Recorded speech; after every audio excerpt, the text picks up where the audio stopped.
UFC featherweights have been dominating at lightweight.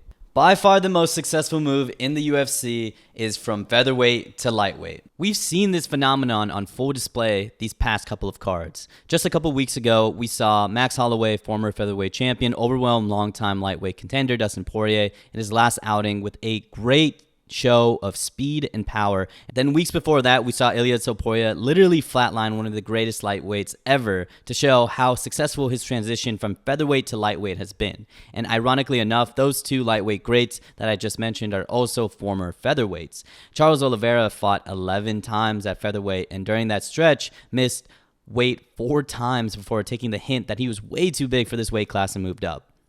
Dustin Poirier similarly fought his first 11 fights in the UFC before running into the featherweight phenom at the time, Conor McGregor, and moving up after that fight. Of course, speaking of Conor McGregor, he's probably the first big move from featherweight to lightweight in the UFC, as he famously won the belt by knocking out Aldo and then eventually moved up to lightweight to claim the belt from Eddie Alvarez to become champ in those divisions.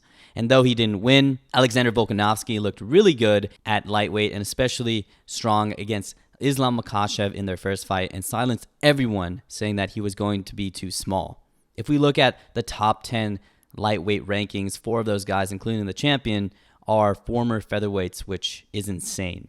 So in this video, I wanted to explore this phenomenon of the featherweight to lightweight move and really see why this move is so successful.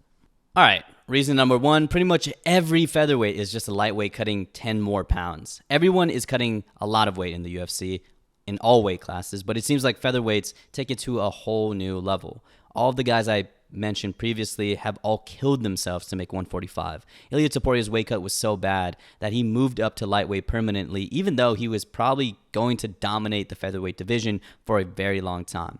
Similarly, Max has also permanently moved up to lightweight and in the past has looked like a dead man walking, trying to make weight at 145. It's mind-boggling seeing Max in front of Dustin at 155 because he looks definitely bigger than him. And I think another crazy fact is that when he was supposed to fight Khabib in 2018, he was medically stopped for trying to cut to lightweight too fast.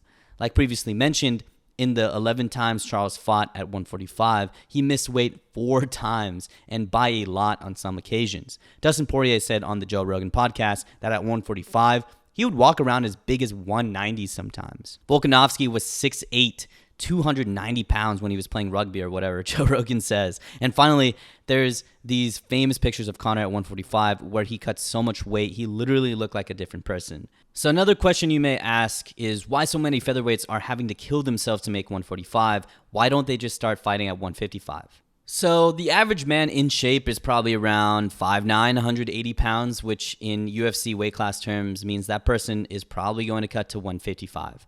This is why 155 is just packed with competition, because there's just more people in the world that size and has historically been the most stacked division. So some guys are forced to cut even more weight to try to find success at 145. So when these quote-unquote featherweights find some success at that division but decide that the weight cut is way too much and go up to lightweight, the transition is relatively easy, at least physically. And I don't have the stats, but anecdotally, being way too big for a weight class and moving up seems like a more successful move than a fighter that is trying to put on weight to move up to the next division. Take Israel Adesanya, for example. Back in 2021, he did a side quest at light heavyweight and tried to be champ and weighed in underweight at 201.5 pounds. And that lighter weight really showed itself in the fight as he got bodied by the bigger, stronger guy in Jan Blachowicz. In contrast, Alex Pereira was killing himself to try to make 185 and recently weighed in as big as 240, which is actually unreal. So when he finally moved up to light heavyweight, he's found a ton of success and has, relatively speaking, looked much healthier at this weight class. So going back to the featherweights that have moved up to lightweight, physically, they're probably just cutting less weight and are fighting at their more natural weight class rather than trying to bulk up into a weight class they don't belong to. None of them are undersized, and some of them even look bigger than longtime lightweights. So of course, physically, this transition from 145 to 155 will always be so successful. So reason number 2 is, of course, speed.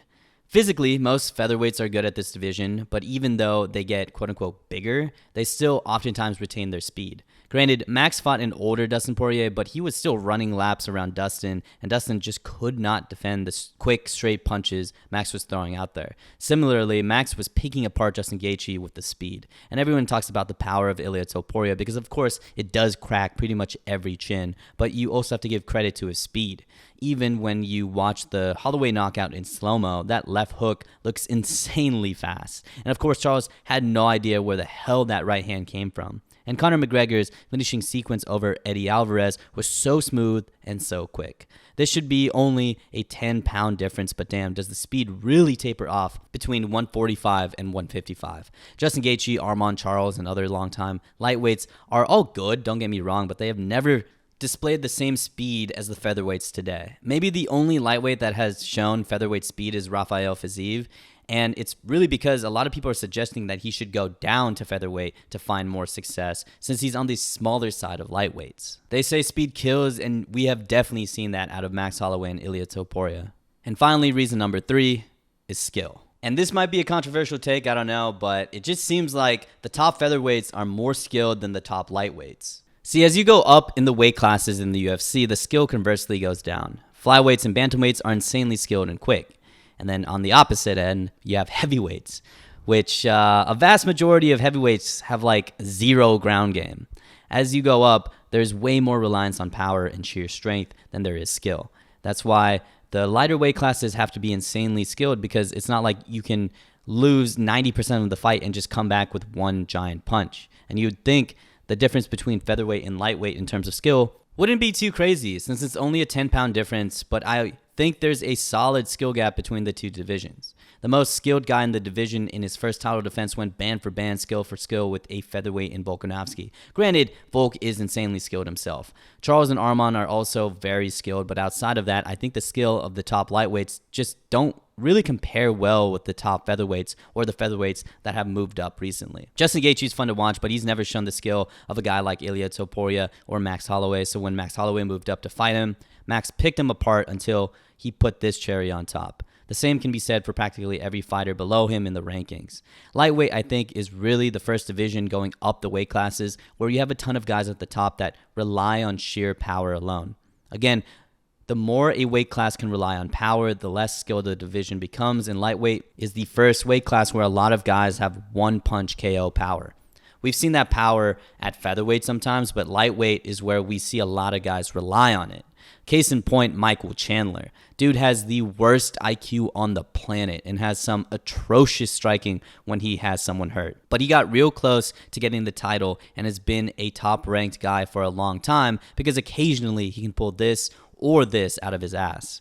Lightweight has some skilled guys at the top for sure, but recently, whenever a top skilled featherweight moves up and fights a top lightweight, they've shown they can either hang with the best, outclass them, or completely decimate them. Looking at lightweight today, I think the ironic thing is that it's probably going to be dominated by former featherweights again.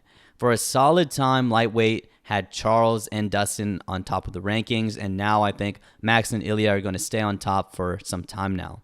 I think for the future, a guy I would love to see go into lightweight is Diego Lopez, who is both very skilled in the stand-up and the ground and also is massive for featherweight with a 5'11 frame.